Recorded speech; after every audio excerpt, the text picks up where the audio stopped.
Hello beautiful souls, and welcome back to our cozy corner of the internet. I hope the title of this video didn't give anyone too much of a scare, but just like many other wonderful things in life, sometimes they too must come to a close. In this video, we will go over everything to do with the upcoming new 6-star light chase and life makeover, Cindery Vow, from the lore to the set breakdown to all the ways you can style it. And I also have an important message I need to share with everyone, so even though this might be a little bittersweet, we'll still have lots of fun today. If you're up for that and are curious, please stick through until the end.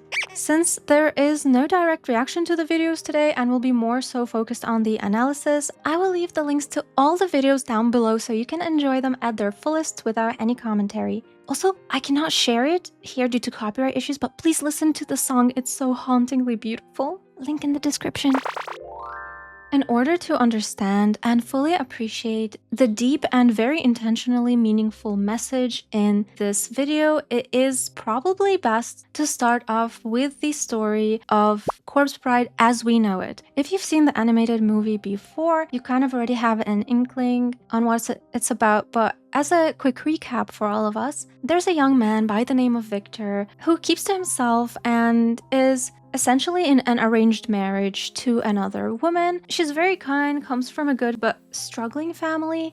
All is kind of fine and dandy between them, they share a very sweet connection, but he has a hard time, going through the vows, so he runs off to practice them in the woods and incidentally places the wedding ring onto a tree branch, and this is where we meet Emily, the once young woman who also dreamed of marriage but was unfortunately tragically murdered by her loved one who stole all her family's wealth. She is now bound to this vow as he was practicing his speech for Victoria, and she brings him to the land of the dead, where he learns to empathize with her due to her background and the sad history that she has. And this is where Victor faces a sort of dilemma, and he's torn between the two brides. He has to choose between Emily, who has suffered a lot and just really longs for companionship, and then Victoria, who genuinely cares for him. The point of the story isn't really Victor, it's Emily, who is able to recognize that her attachment and connection to Victor is merely her projection of her own unfulfilled dreams because she never got to realize them. And she selflessly releases him from his vow and lets him return to Victoria, his actual true love. So in this animated film, she's able to find peace and freedom, which literally liberates her from her tragic past.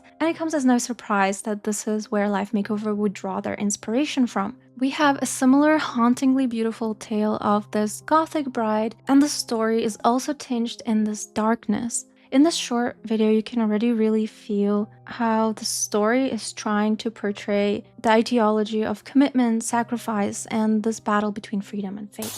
The abandoned chapel is central to the story.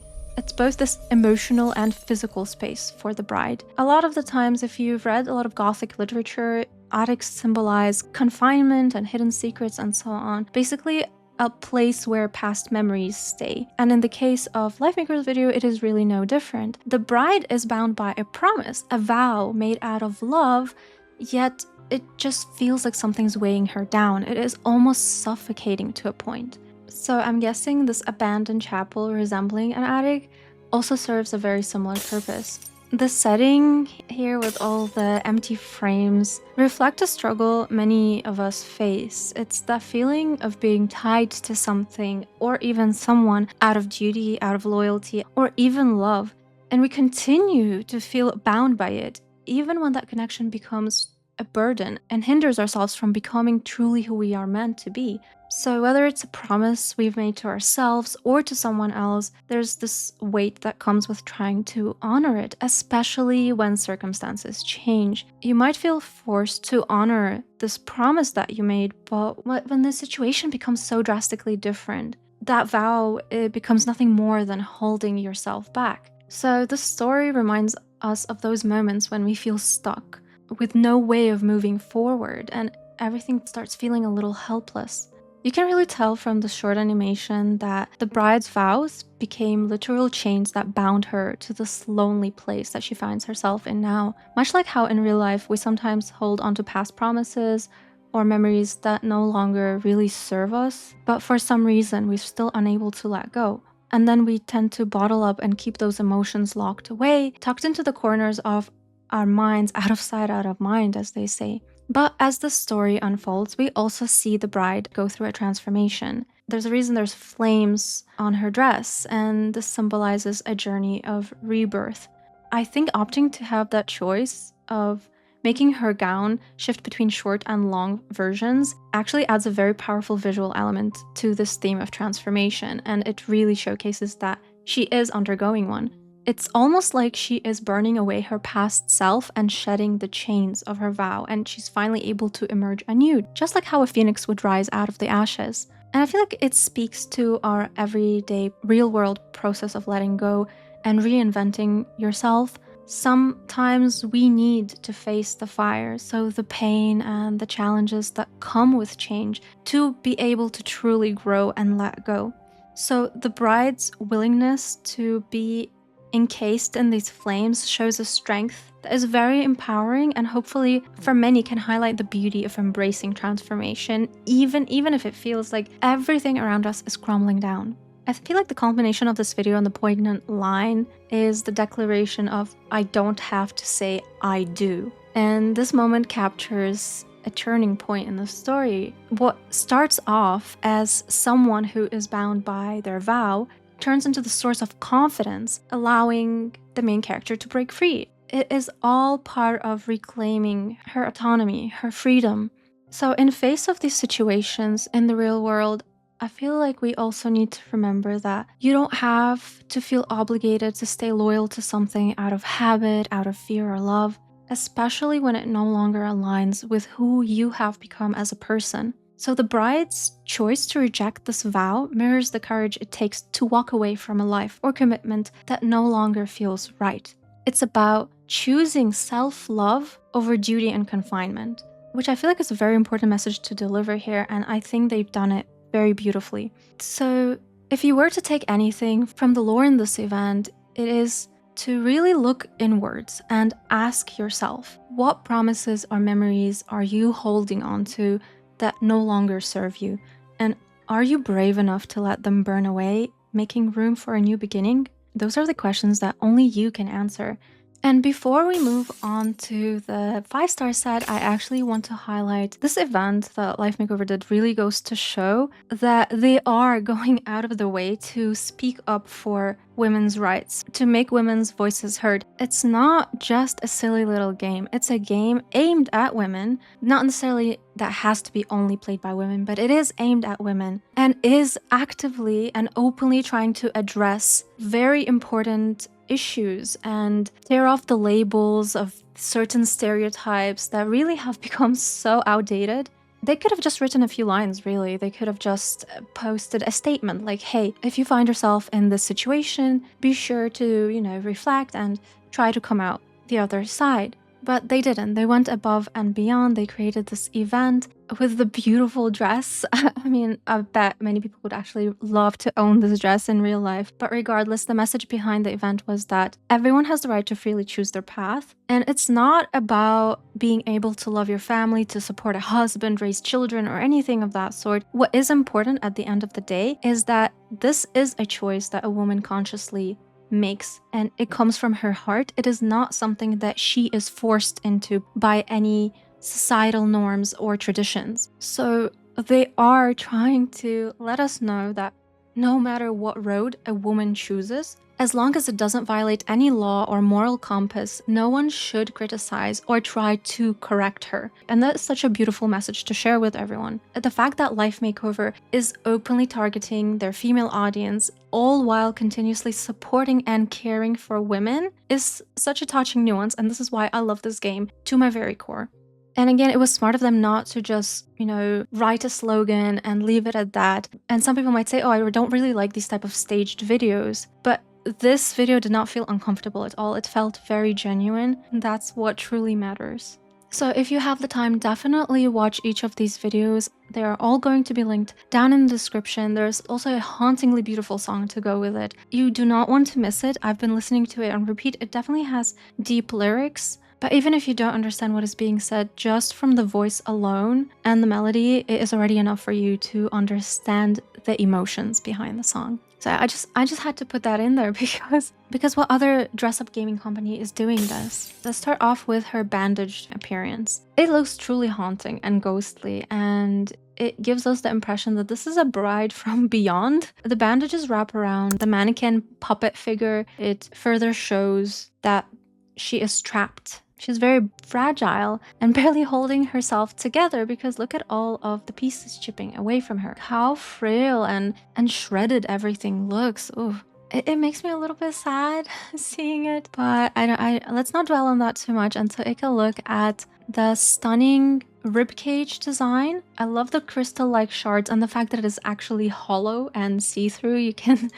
You can actually tell that it is a hollow design. Like there's nothing between the ribcage and the crystals. Like there's a gap. It's so incredibly cool. The somber feeling of the set overall carries perfectly through her design. From the bouquet with the spider and the skeleton hands to the hauntingly long veil with the hair, again very reminiscent of the true Corpse Bride. Nice homage to it. But the dress of course is the star of the show, not just because of the very, very, very cool part at the waist with the hollow ribcage and the crystals and the beautiful crystal-like animation along with so many other bedazzled designs. It's also pretty unique with the asymmetrical sleeve on the dress, but primarily it is the dual nature of the dress. You can switch between short or long and the animation remains. It is so beautiful. When I saw it in game, at first I thought I wouldn't cave. I was going to stay strong and save instead of pulling on this set. But seeing the items in game really changed my mind. It's definitely a piece I must have in my wardrobe, especially because of the deep and important symbolic message that it holds. To me, it's very important, and they really got me there. The gloves still have the spider element. It's beautiful. It's the spider and butterfly motifs all over again because, you know, butterfly gets entrapped in a spider web. I love that they included both in her design. The stockings are phenomenal as well. Her accepting and dancing with her past self is so beautiful in these up-close images as well. I don't know about you, I just feel very emotional when looking at this set, not just because it's so beautiful. I just noticed the cute little bows on her gloves, but maybe it's once you do know what the set represents, it makes you resonate with it so much more. And the fact that it's stunningly gorgeous on top of it all is just a cherry on top. I could honestly gush about this 6-star set for hours. So for the sake of not being here all day, we are going to move to the 5-star set. This one takes inspiration from cyberpunk and futuristic kind of warrior aesthetics. And as kindly pointed out by Sayin here on Reddit, that this character is actually an NPC from Dragon Raja. You can see her in all her glory here. This is not the first time, by the way, they've brought a Dragon Raja character to the game. People's eyes have been zooming in into one spot in particular, but we'll gloss over that. But yeah, the main body of the outfit is very, very close fitting. I'm gonna just assume it's the armor that is pushing up the certain somethings. I love her hair and the little subtle animated parts in her outfit. The headpiece and the tech-savvy design overall is just very aesthetic. And if you're someone who is into this futuristic vibe, then it's definitely a cool set to have. We've had one before, but this one is a little bit different. It's not very high on my things to get, but because it's a 5-star set and I'm planning to pull on the 6-star, it's bound to drop. So I cannot hate it. In regards to the 4-star set, I think the dress is really, really pretty. It's very vintage and glamour-like, slightly reminiscent of the classic cabaret noir aesthetics, especially with the thigh-high stocking and the very short corset dress. It gives it off a very seductive allure, I would say. Same with the pumps, the cheeky little leather gloves with some lace detailing. I also like how she's holding the purse almost a tiny bit like a whip. Maybe that's just me because of the vibe and the atmosphere in this picture, but yeah. As for the decom items, there is this very beautiful 5-star dress. Has a lot of those layers. Some are sheer, some are more opaque, and it is pretty, but it's not revolutionary or anything. Maybe consider the other 2 decom items instead, if you can only afford one. Personally, for me, it's going to be a toss-up between this handheld item, the swords, and the other handheld item. The sword resembles like an actual ancient relic of some sort, and being someone who really likes fantasy-inspired sets, especially in the ancient Chinese setting. This really speaks to me. I really want to get this item, truly. But then in the same vein, we have the cutest little pumpkin handheld, and it's adorable. There's also one that is going to be coming with the fashion code, so it's up to you which one you want to get. I find it has a very cute, spooky charm, so it's going to be very difficult choosing between the two for me personally.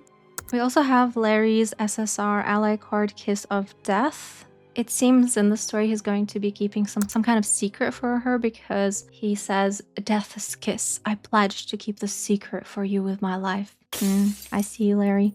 There was a lot of fun and unique things to unpack in today's video, and I absolutely loved making videos like this up to this point, going over upcoming light chase sets with everyone, uncovering the stories behind the concepts. It truly scratched my creative itch and let me put my background as a literature graduate to good use. So it might come off as a little bit of a surprise when I say this, but today's video will be the final one in this series. Coming to this decision was difficult, especially after spending so many months shaping and polishing it into what it is today. For a bit of context, the series first came to life on April 9th, 2024, when I released the very first ever life makeover video on my channel, sharing my first impressions on the Fox Reverie set, I believe. It was a bit of a rough start, I will admit. I was still finding my voice in storytelling and learning my way around video editing. Then fast forward to June 27, 2024, and the porcelain puppet video gained some traction. I had so much fun making that one too. It also gave me the push and encouragement I needed to keep going and keep improving the series. Yeah, but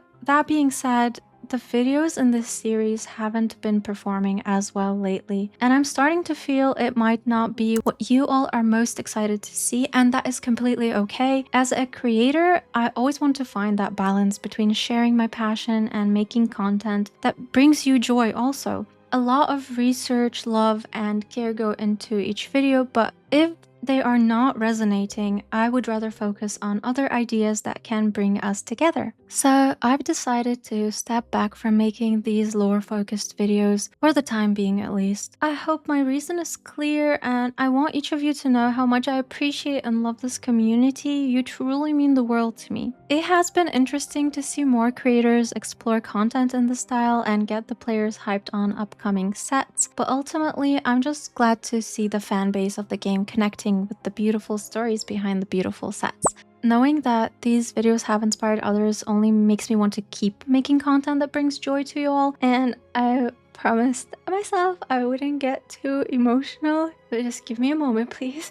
Yeah, I'm sorry for that. If you feel like this series is something you want to keep alive, please let me know, and perhaps I can still figure out some other creative way to bring it to you aside from putting it in a video format. Your feedback means the world to me. You are a huge part of this channel, our channel. So if there is something new you'd love to see instead, I would love to hear your thoughts.